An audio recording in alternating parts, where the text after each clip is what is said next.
Hello everybody and welcome to Insider's Guide. Today we're wrapping up our discussion of Heavenly, arguably one of the best ski resorts in California and certainly the most iconic of the Vail Tahoe trio. With Heavenly there's a lot to talk about, so this Insider's Guide is split into 4 parts. For this part we'll do a deep dive into the experts only Mott and Killebrew Canyon zones. If you haven't already, go check out part A to get some great background on Heavenly. So with that, let's continue in Insider's Guide to Ski Resorts, Heavenly.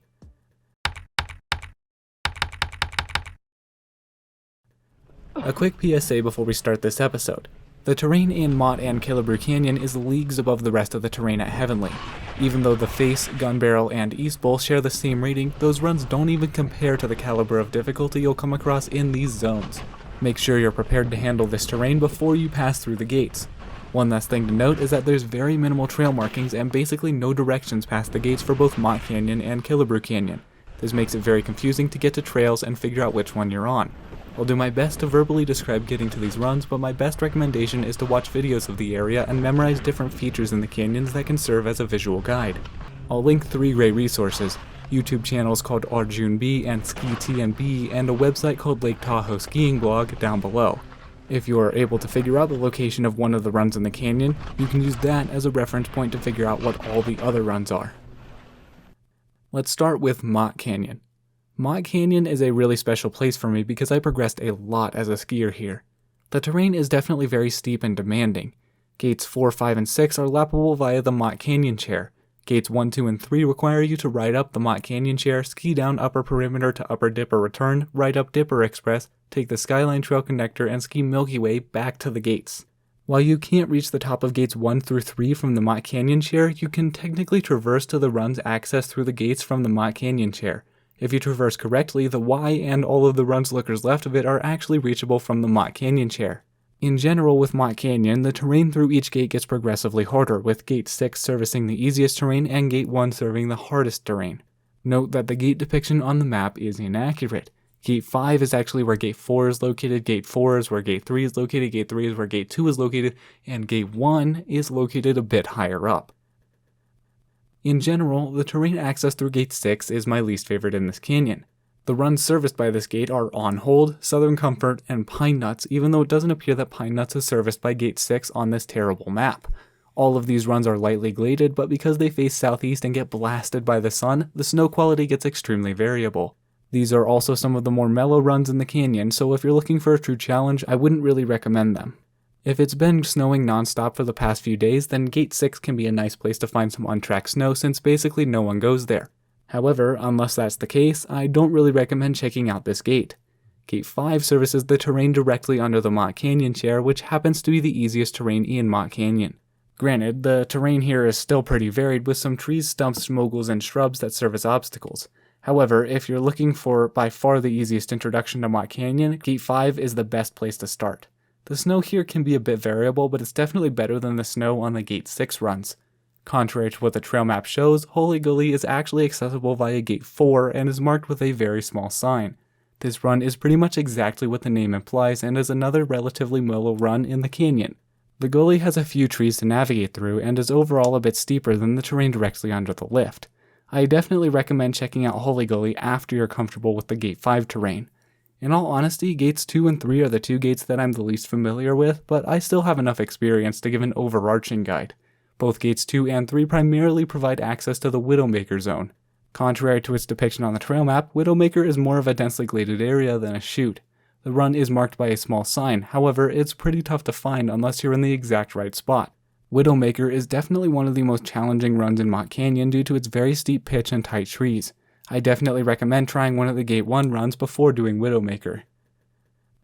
Speaking of Gate 1, this is the overall toughest gate in the canyon and offers the most unique and varied terrain here. The runs between Snake Eyes and Rocky Point are all extremely steep technical chutes, and the runs from Ernie's to Promised Land are more of steep glade runs. Gate 1 often has some of the best snow in the canyon, especially the runs a bit further down the ridge since these runs face north and are hard to get to. Snake Eyes is one of my favorite runs in all of Mott Canyon. Snake Eyes is located slightly skiers left of the Gate 1 entrance.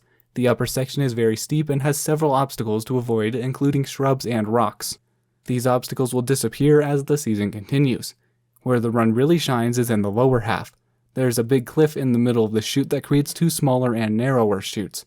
The chute skier's right is known as the right eye, and the chute skier's left is known as the left eye. I've generally found the left eye chute to be slightly more challenging than the right eye chute.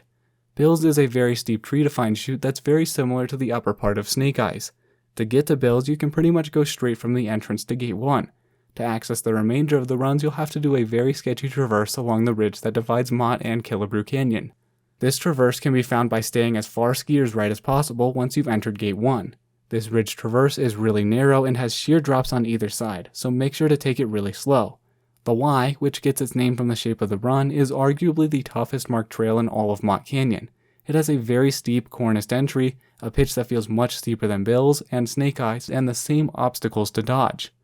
We'll talk more about this later on in the guide, but I consider this chute to be harder than a good majority of Killebrew Canyon runs too.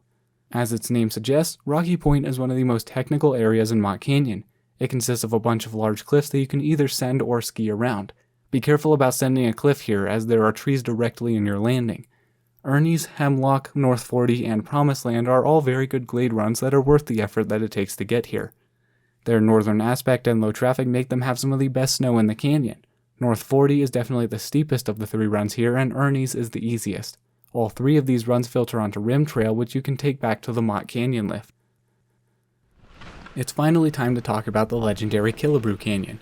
Killebrew Canyon is my personal favorite place to ski in all of Heavenly. The terrain here is so interesting and isolated.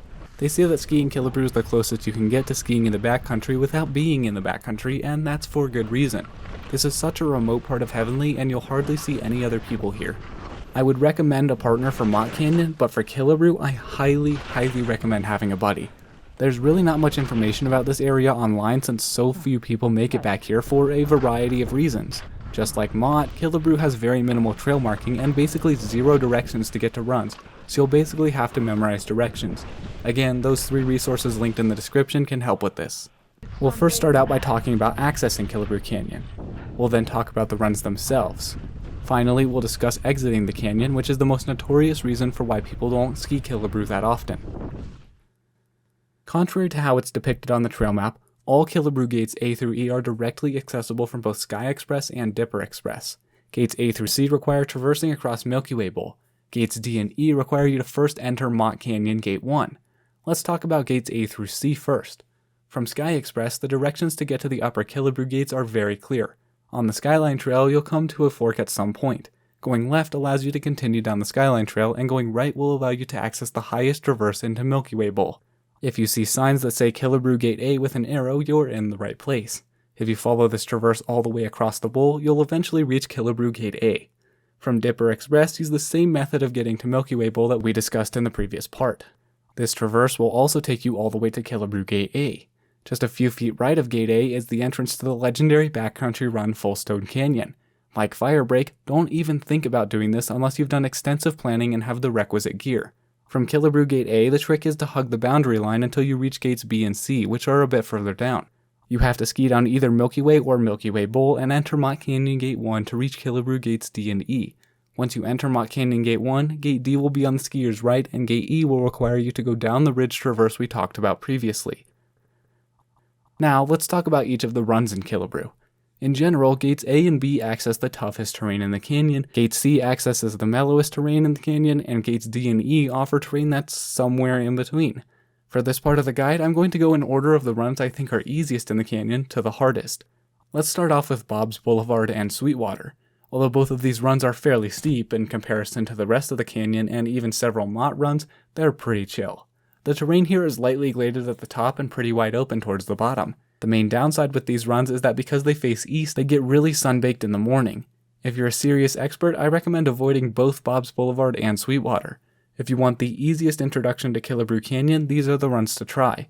Both of these runs can be accessed from Gate C.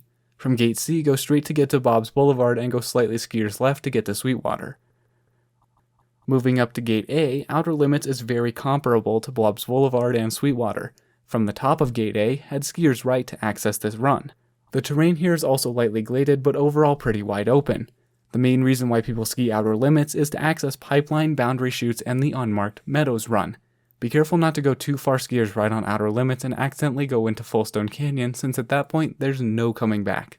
The meadows are located just lookers right of boundary chutes. The snow in this is pretty nice due to the northern aspect, however the vert you get is not really worth the effort it takes to make it out here. I feel pretty similarly about the boundary chutes.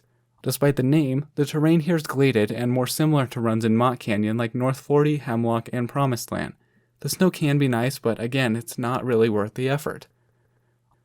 Pipeline is one of my favorite runs in all of Killebrew Canyon, although it's a bit tricky to find.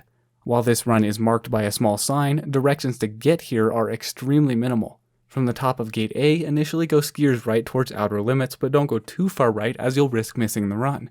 Ski down a couple hundred feet and then look for a gap in the trees on your left that lead to the run. Pipeline itself is a very fun 41-degree couloir that can vary tremendously in difficulty based on the snow base. In some years, Pipeline can have several obstacles to dodge and even a mandatory exit drop or straight line. In other years, the couloir is pretty void of obstacles and is one of the tamer runs in the canyon. For some extra challenge, note that the skier's right wall of Pipeline is made up of a bunch of insane spines and cliffs.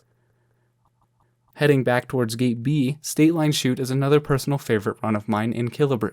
Due to its northern aspect, it's often home to some of the best snow in all of Heavenly. This run is entirely unmarked in person, so you'll have to memorize how to get here. From Gate B, go straight for a couple hundred feet. When you start seeing boulders the size of cars, note that those are the fingers. You're in a part of Killebrew that's known as the wrist. To get to State Line, traverse skiers left until you see an open chute that's void of the Volkswagen-sized boulders you saw earlier. This chute is really visible from Gate 1 in Mott Canyon, so I recommend going there to scope State Line out. The entrance to State Line is pretty hairy, as you'll have to jump turn through a very narrow entrance through the trees. Once you clear this initial section, the run opens up significantly, and you'll be able to enjoy some really nice turns all the way to when this run merges with Bob's Boulevard. Moving down to Gates D and E, Under the Gun and Sharkies are two trails that are unmarked on the trail map but marked in person. The reason why these runs aren't advertised on the trail map is that they both offer some of the worst conditions in Killebrew Canyon due to their southeastern aspect. Just like the terrain in Mott Canyon Gate 6, I wouldn't recommend either of these runs unless it snowed pretty heavily the day before. Under the Gun is accessed through Gate D and Sharkies is accessed through Gate E. In between Under the Gun and Sharkies is a run known as Pac-Man, which is similar in nature and difficulty. These runs are actually some of the steeper lines in Killebrew, but what truly makes them challenging is all the sun exposure. I would definitely not recommend any of these runs if you care about your equipment. Moving back to Gate A, Ramara's is a really cool run that I don't typically see a lot of people ski. Its depiction on the trail map is actually completely inaccurate.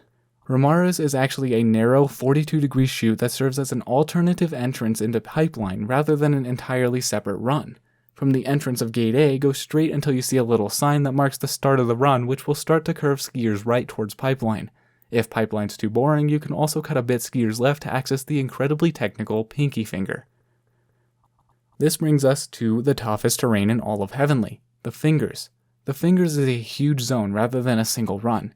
This terrain is accessible from both Gates A and B and consists of 6 named chutes. From the lookers left to the right, these chutes are Pinky Finger, Ringer Finger, Middle Finger, Index Finger, Thumb, and Bonsai. You'll pretty much have to memorize which chute is which based on the rock formations. Pinky and Ring are accessible through Gate A, while Middle, Index, Thumb, and Bonsai are accessible through Gate B. If it's your first time skiing this terrain, I definitely recommend skiing either Middle or Index Finger. Both of these chutes can be reached by going straight from the entrance of Gate B. They're located just past the Hugh W. Killebrew Memorial Rock. The difficulty of these chutes varies tremendously based on the snow base. In some years they could require some straight lining. In most years, however, they just require some very precise jump turns. Pinky Finger, Ring Finger, and Thumb are the next steps up and can also vary in difficulty based on the year. Pinky Finger is straight down from the entrance of Gate A, Ring Finger is just skiers left of Pinky Finger, and Thumb is just skiers left of Index Finger from Gate B. Bonsai is a ridiculous chute skiers left of Thumb and is only skiable later on in the season. This chute either requires serious mandatory air into the trees or a very high-speed straight line. Of course, the most technical lines in the Fingers will be the unnamed ridges that separate the chutes. Be careful of doing any cliff drops in this zone, as, similar to Rocky Point, there will most certainly be trees in your landing. At the top of every gate, there's a sign that warns snowboarders of a 0.75-mile hike back to the Mott Canyon lift. This is true if you've accidentally skied to the bottom of the canyon. A lot of people don't know that there are actually 2 traverses out of Killebrew Canyon, the upper traverse and the lower traverse. The lower traverse is located at the bottom of the canyon and goes directly under the upper traverse. This traverse is used once the snow has receded on the upper traverse. With the lower traverse, there are several sections where you must either sidestep uphill or remove your equipment and hike. That is why it's not the preferred way out of Killabrew Canyon. That brings us to the upper traverse, which is a bit annoying to find but extremely worth it as it requires no sidestepping or hiking. As you come to the bottom of the canyon and things begin to flatten out, no matter where you are or what run you took, start traversing hard skiers left. You'll eventually see a relatively narrow yet an obviously snowy pathway. This is the upper traverse. Continue to follow the upper traverse until you eventually hear and see the Mott Canyon lift. Unless there's some technical challenge that prevents you from taking this upper traverse, you really should take this one and avoid the lower traverse at all costs. For context, the lower traverse can take around 15 to 30 minutes, while the upper traverse takes me around 4. Taking the upper traverse makes lapping Killabrew about as easy as lapping the upper Mott Canyon gates. Both traverses will merge onto Rim Trail, which will bring you back to the bottom of the Mott Canyon lift. Alright, that about wraps it up for Heavenly. If you haven't already, go check out parts A, B, and C to hear about the rest of Heavenly. Or go check out another episode of Insider's Guide, all about other fine resorts around the West. As always, please leave any questions down below. Thank you all so much for watching. All my love, I'm out.